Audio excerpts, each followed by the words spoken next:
Hey everyone, welcome to the best US Mint news channel on YouTube. I'm Son of a Silver Stacker. Today's date is the 19th of September, 2025, and in this video, we're going to be talking about the last issuance for the American Women Quarter Program. That's right, the Althea Gibson Quarter, and we're going to be looking at the mintages, and we're going to try and figure out what's going on with what we've seen.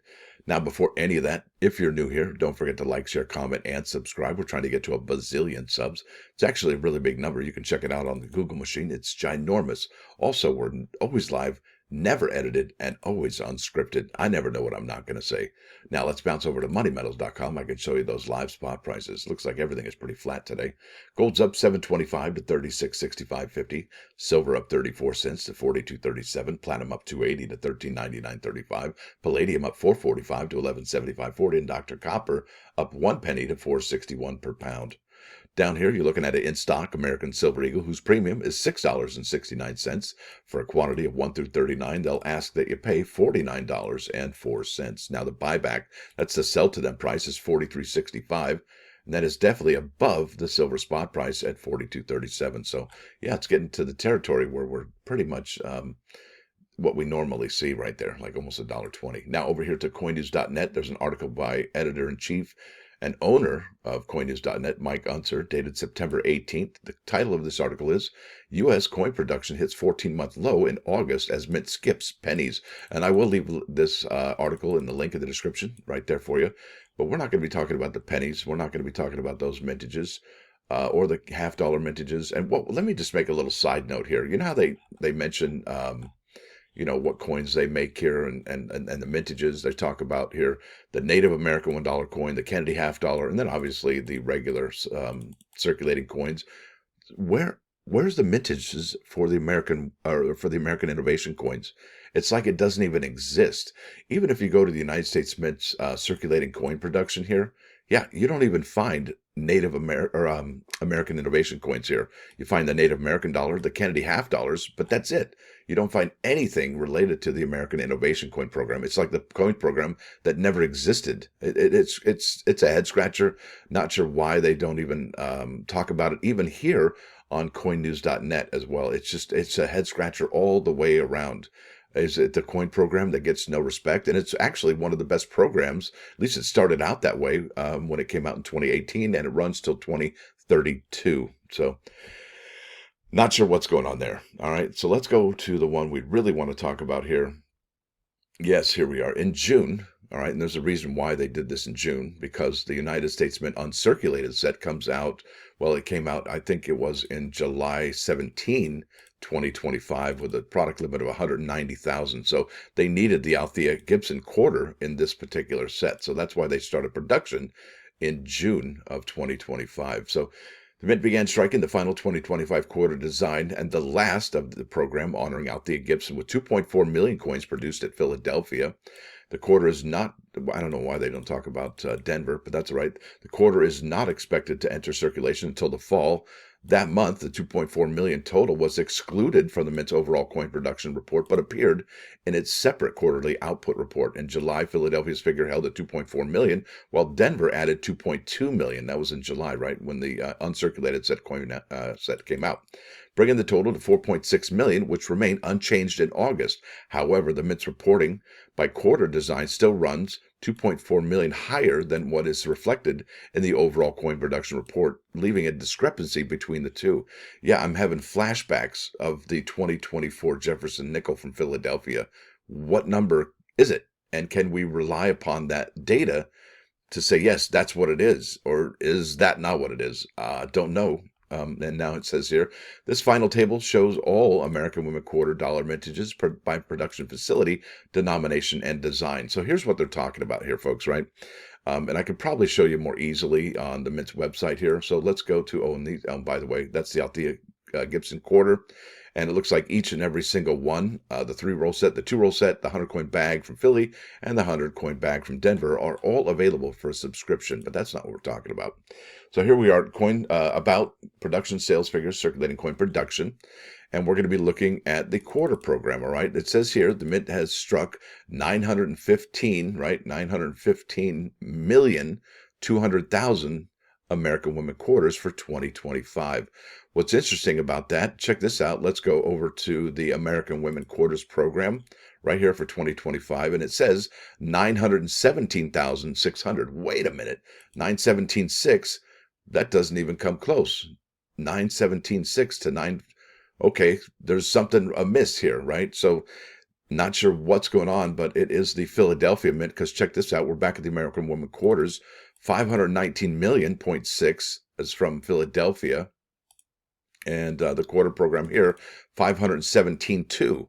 So that's that 2 point something million discrepancy that they're talking about. So what is the real number?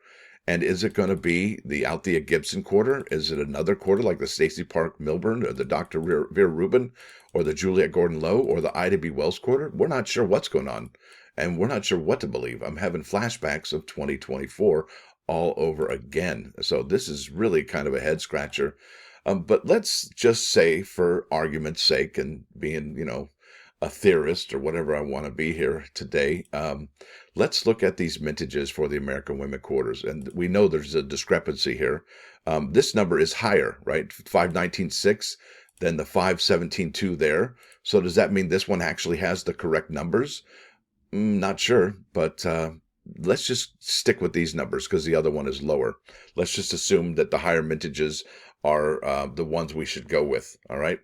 So with that being said, 2.2 million Althea Gibson quarters from Denver and 2.4 million from Philadelphia. Those would actually be, okay, the uncirculated set. And not only that, but they would also be part of this right here, the American Women Quarter, 3-roll set here, the 2-roll set there. And what's also interesting is that we don't get any mintages, right? See how it says there's Philadelphia and Denver mint, and then they have the American Women Quarters? Yeah, where's the San Francisco strikes? What? Yeah. So there's a lot of data that's actually missing here from the United States Mint website.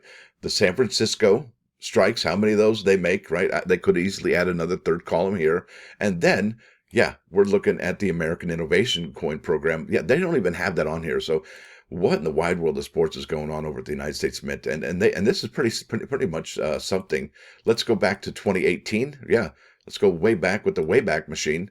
And they don't even mention the American Innovation Coin here, nor do they mention that one in 2019 as well. So it's a big miss over there at the United States Mint. We got the cent, the 5 cent, 10 cent, 25 cent, 50 cent, Native American, and look at that, presidential dollars. What? Yeah, they included those, but not the Native or the American Innovation coins. That's remarkable. So let's look at the mintages, okay? Like I said we would. Now we're looking at 2.2 million and 2.4 million. Well, let's go over here to the Washington quarter mintage figures, and we're going to be looking specifically for 2.2 to 2.4 million, right? 2.2 to 2.4 million. And when was the last time the United States Mint struck only 2.2 to 2.4 million coins? Well, 1932. Yep, look at that. That was the first year. It was actually a commemorative quarter coin, and it wasn't supposed to be. It was only supposed to be a 1 year only. And then 1933, they did not strike any. And then in 1934, they made 31.9 million in Philadelphia and 3.5 million in Denver. All right, so let's keep looking for 2.4 and 2.2. There, look at that. 1938 is 2.8. That's a little higher than we can that we're looking for, and that was out of San Francisco. We got a 2.7 out of Denver here. Look at that. That was the proof. We're not looking at those at all. But really, if we're looking at these numbers, these circulation strikes, the ones that are the closest here are 1938 at 2.8, 1939 San Francisco 2.6, and 1940 D at 2.7. After that, the numbers almost, well, they skyrocket, right? Look at these. None of these ones are even close. That is remarkable. Yeah, 10 million there from San Francisco in 1950, and they just get higher from here. 14 million, 11 million there, not even close. Here we go. That one's kind of close. 1955 Denver, Washington quarter, 3.1 million. Philadelphia, 600, and that's the proof, darn it. Dag nabbit. There we go, proof. Oh, darn it. Yeah, we're like in proof mintage numbers here, okay, that we're looking at. And like I said, it just keeps on making you ask questions like, what's going on over there? But the real question is, if the United States Mint does not produce any more Althea Gibson quarters, why would that be? Now, one theory I have is that the United States Mint is ramping down production of their quarters so that they can get out the semi-quincentennial quarters. That's right. So if they lower production of all their circulating strikes here at the end of the year here, the last 3 months of 2025, that means there's going to be, well, I don't want to say a supply deficit, but a supply shortage perhaps of circulating coins until they throw a bunch of them into circulation for 2026. Now, if that's the case, fine, I get it. Because, I mean, look, how many of you have actually seen a 2022 American Women Quarter in your hand? And what year did you find it, right? Was it in 2022, 2023, 2024, or 2025? Yeah, I think for me, I got my first American Women Quarter and change in 2025. That was from 2022. It was a anime Wong quarter. Couldn't believe it. I was like, wow, that's great. Otherwise I had to buy them off the Mint website. So I think what the Mint is doing is, and this would be a complete gift to all of us coin collectors if the United States Mint doesn't produce any more Althea Gibson quarters, and they leave it at 2.2 and 2.4 million. Yeah, that would only be really, maybe it didn't even get into circulation at all. Maybe these numbers are just from the rolls, the bags, and the uncirculated set. That would account for 2.2 and 2.4 million, I would imagine. Yeah, and if that's the case, I mean, we who are collecting the Althea Gibson quarters and the American Women quarters, that's a gift. That is a gift. I mean, beyond measure.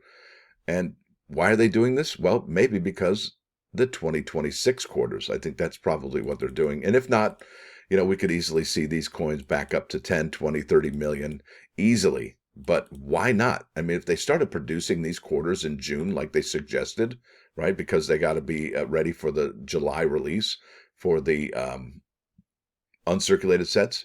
Well, then why is it that they stopped producing them, right, at 2.2 and 2.4 million? Shouldn't they just do the whole run? It really begs the question. And we've been seeing these numbers for months now. So there it is. I don't know what, I'm just going to throw that information in your lap. You can do what you want with it. But I definitely would suggest for myself that I might ramp up my subscriptions for that 3-roll set.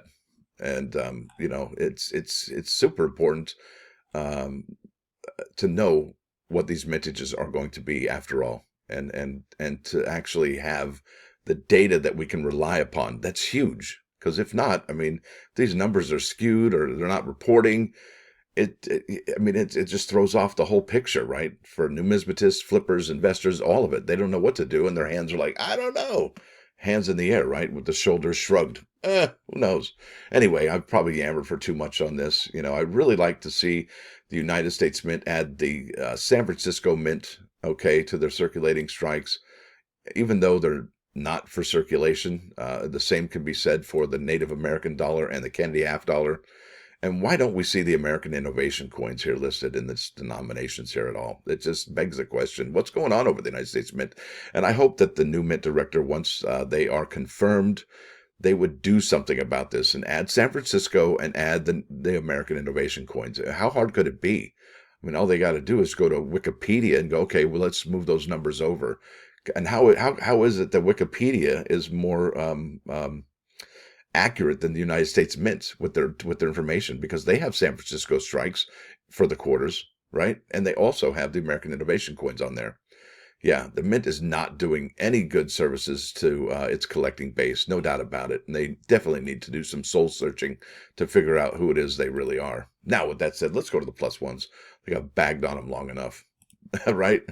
Now, this is interesting. I added this extra little tidbit to Mr. Albert Einstein saying, I know I did this recently, but it says here, be a voice, not an echo. Albert Einstein said that. And it says here, we may want to avoid mindlessly repeating what others say and do. And here's why. This is a big, big why. What's the big why? Let's see here. Let's see. Why is that even? Anyway. We should not change our feelings and attitudes just to follow the crowd, because if we do, we risk losing our impartiality and may even be perverting justice.